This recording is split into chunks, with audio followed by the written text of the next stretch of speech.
মাঝে মাঝে তাদেরকে একটু ঘুরতে নিয়ে বের হবেন, মাঝে মাঝে একটু একটা জায়গায়, খোলামেলা জায়গায়, চলো আজকে বিকালবেলা বসে আছি অমুক জায়গায়, লও আমাদের এলাকার মধ্যে, চলো অমুক জায়গায় খুব বাতাস, ঠান্ডা বাতাস বয়, চলো একটু হাইটে আসি।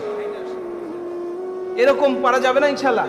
আপনার আয়েশা সিদ্দিকা রাদিয়াল্লাহু তাআলা আনহা নবীজি সাল্লাল্লাহু আলাইহি সাল্লামকে বলতেছে, আমাকে নিয়ে একটা খেলাধুলা, একটা আয়োজন করো না। তো ফজরের পূর্বে আম্মা জান আয়েশা সিদ্দিকা রাদিয়াল্লাহু তাআলা আনহাকে নিয়ে কাবা ঘর পর্যন্ত একটা দৌড়ের প্রতিযোগিতা শুরু করলেন। পরি সুবহানাল্লাহ। কনভারসেশন কেমন? আয়েশা সিদ্দিকাকে বললেন, দৌড় শুরু করো। আমিও দৌড় শুরু করলাম। আমার স্ত্রী আয়েশাকে আমি প্রথমবারের মতো তাকে বিজয়ী করে দিলাম। সুবহানাল্লাহ বলে। এবং দ্বিতীয়বার আল্লাহ রাসূল নিজে ফার্স্ট হলেন।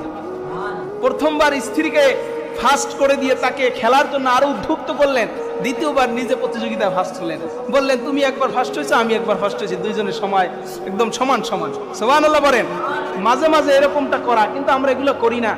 স্ত্রীদেরকে নিয়ে মাঝে মাঝে বের হওয়া।